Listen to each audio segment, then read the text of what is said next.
Ադրբեջանը վաղուց իր նավթն ու գազը վաճառում է տասնյակ երկրների, այդ թվում այն պետություններին, որոնք բացարձակ չեն կիսում նրա քաղաքական գիծը։ Ադրբեջանական SOCAR-ը միջազգային կորպորացիա է բազմաշերտ փայատերերով, օտարերկրյա կապիտալով, եվրոպական ու ասիական շուկաներում գործող պայմանագրերով։ SOCAR-ը միաժամանակ հանդիսանում է աշխարհի խոշորագույն և ռազմավարական նշանակություն ունեցող միջազգային էներգետիկ ծրագրերի ակտիվ մասնակից։ Այն ներգրավված է Կասպից ծովի ամենախոշոր նավթային նախագծերից մեկում՝ Ազերի-Չիրակ-Գյունաշլի կոնսորցիումում, որտեղ գործակցում են Մեծ Բրիտանիայի, ԱՄՆ-ի, Ճապոնիայի, Հունգարիայի, Թուրքիայի և Հնդկաստանի առաջատար էներգետիկ ընկերությունների հետ։ Բացի այդ, SOCAR-ը առանցքային դեր ունի Բաքու-Թբիլիսի-Ջեյհան միջազգային նավթատարի նախագծում, որը միավորում է Եվրոպայի, Ասիայի և ԱՄՆ-ի խոշոր էներգետիկ դերակատարներին և հանդիսանում է Կասպյան նավթային արտահանման հիմնական ուղիներից մեկը։ Գազային ոլորտում SOCAR-ը ներգրավված է Շահդենիզ հանքավայրի շահագործման և Հարավային Գազային միջանցքի ամբողջ շղթայի մեջ, գործակցելով Մեծ Բրիտանիայի, Ռուսաստանի, Թուրքիայի խոշոր ընկերությունների հետ, ինչի արդյունքում ընկերությունը դարձել է ոչ միայն տարածաշրջանային, այլև եվրոպական էներգետիկ անվտանգության կարևոր բաղադրիչ։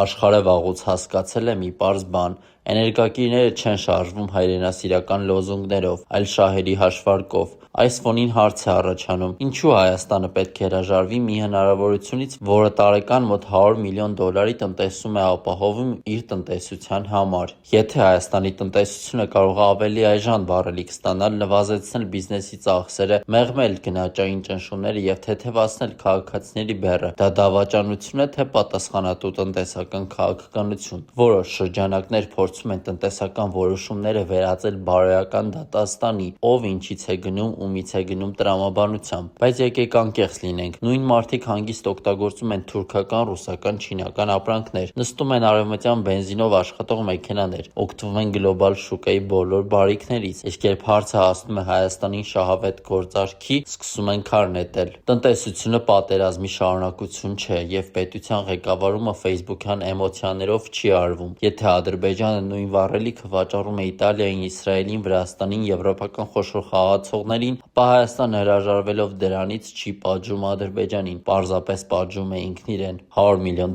գաղափարախոսություն չէ, դա ճանապարհներ են, աշխատավարձ ձեր, սոցիալական ծրագրեր, կրթություն ու անվտանգություն են։ Դա գումար է, որը մնում է երկրի ներսում և աշխատում է Հայաստանի համար։ Իսկ ովքեր այսօր ամենաշատն են գոռում «չի կարելի», վաղն առաջինն են լինելու դժգոհ գնաճից, վառելիքի թանկացումից ու տնտեսության կանգից։ Պետական մտածողությունը սա է։ Թշնամանքն ու հիշողությունը պահվում են պատմության մեջ, իսկ տնտեսությունը ղեկավարում են սառը հաշվարկով։ Մնացածը աղմուկ է։